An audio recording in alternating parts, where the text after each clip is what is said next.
Hi, everyone, and welcome to the special Neil Haley show. Special, I was saying simulcast, but I'm here with Grace Jenkins, best-selling author of Sight, and she's going to teach us today about characterization, and I don't know can define that. So go ahead, Grace, tell us. Yeah, so characterization is basically showing your audience who a character is. It can be their interests, it can be their basic personality traits, it can also be their relationships with other characters. But characterization is, as an author, basically building a character from the ground up to allow your audience to better connect with the character or maybe to have the character best serve the plot.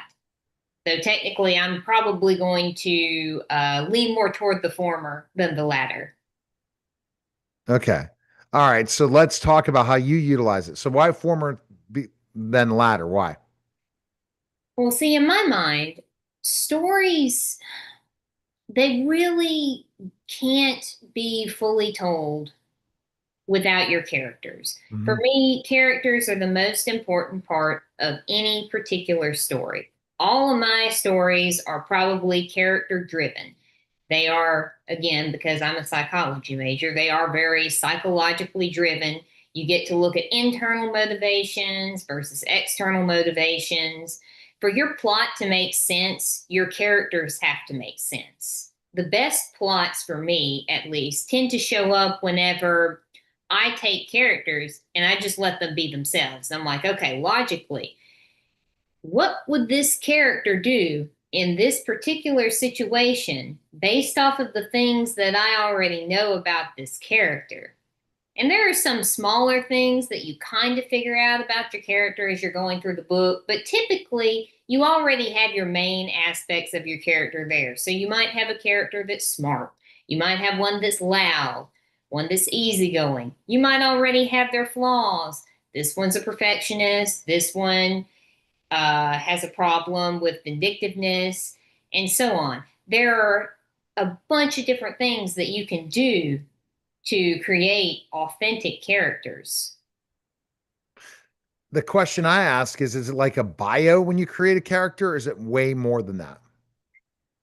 Typically, a lot of authors tend to use the bios. I also do as well. I have a mental bio that I keep track of.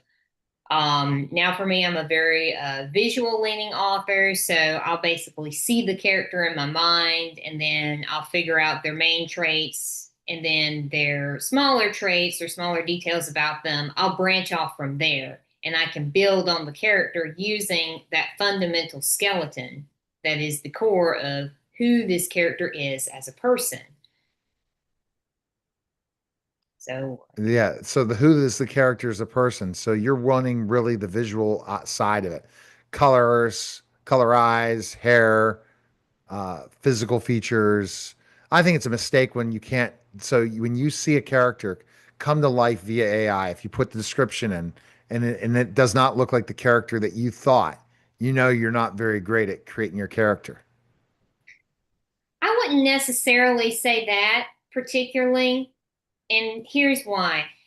Your Okay. audience is always going to probably see the character a little bit differently than you do, at least physically. What really matters most is just basic appearance and your core fundamental details about the character's personality. Who the character is as a person and their basic looks matter much more than giving your audience just this over the top detailed description of your characters. And you see this all the time in a lot of novice writers in particular. This is more something that you'll see if you've had any experience in fandom or anything like that.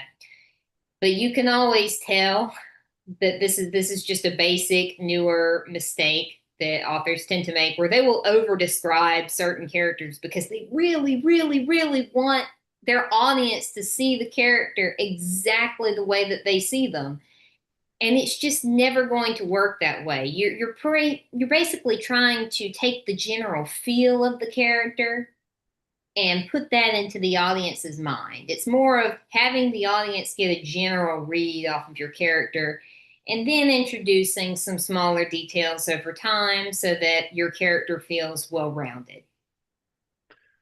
Got it. It definitely seems like that. And you're saying that I see your character different than you see it. Yes, absolutely, you do. As far as appearance goes, at the very least, yes. What about the mind? Because that's big. That's probably a big thing of you in characterizations, the mind. Yes.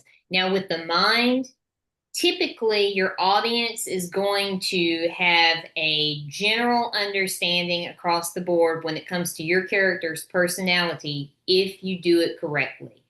The author has an established general view of who this character is as a person, and that view should be grasped by the audience. Will some audience members not grasp the character in the same way that you would hope for? Yes.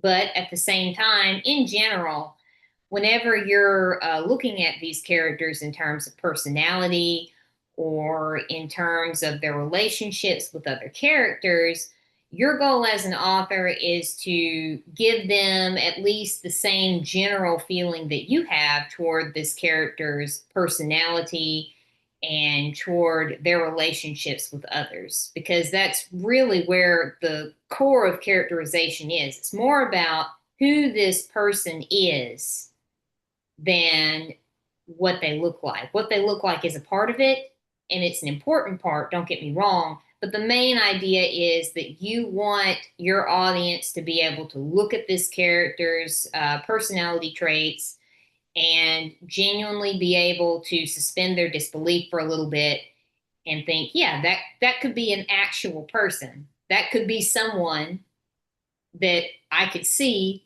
on the street, regardless of the world that the character is in. That's irrelevant. It's more about, does this actually seem like an actual human being? Right. And is that so when you pick your characters, is it from a lot of people you know? I would say 50-50. So, Mhm. as far as looks are concerned, you'll never really see any characters from me who are based off of people that I know, who look like people that I know. Mhm. But as far as personality traits, yes, you will probably see personality traits that I have experienced over time from different people.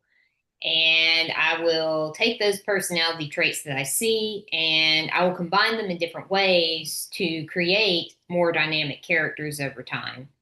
I will take personality traits from others and from myself. And I feel like that is probably the best way to go about it if you're wanting something a little bit more realistic. For example, if your character is, if you need to give your character a flaw, well, one of the best ways to do that is to look at yourself and go, okay, what do I struggle with? What do I have a hard time with that this character might have a hard time with? What is something that people commonly struggle with? That's another way to look at it.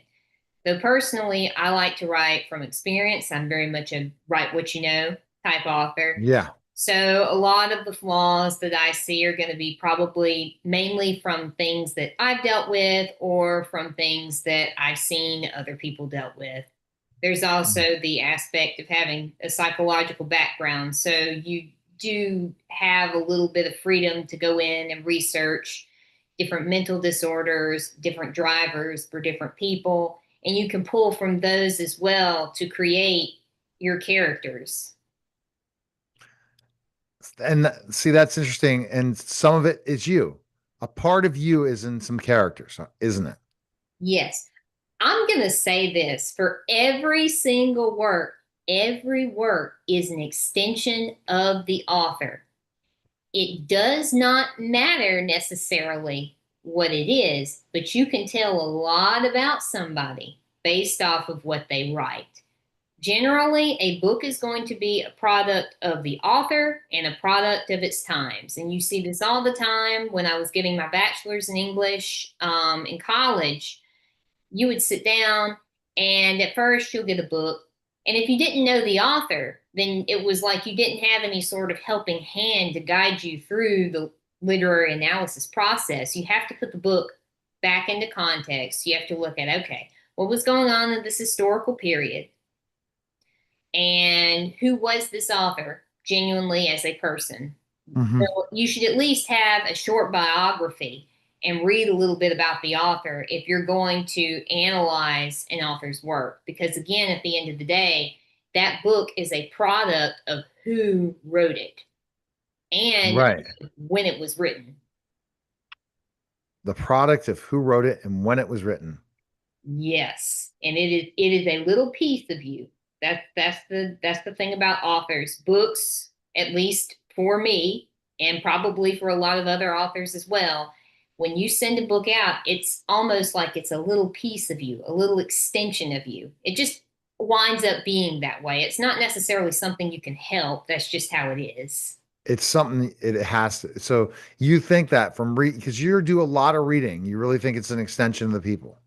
Yes, I do. I absolutely do.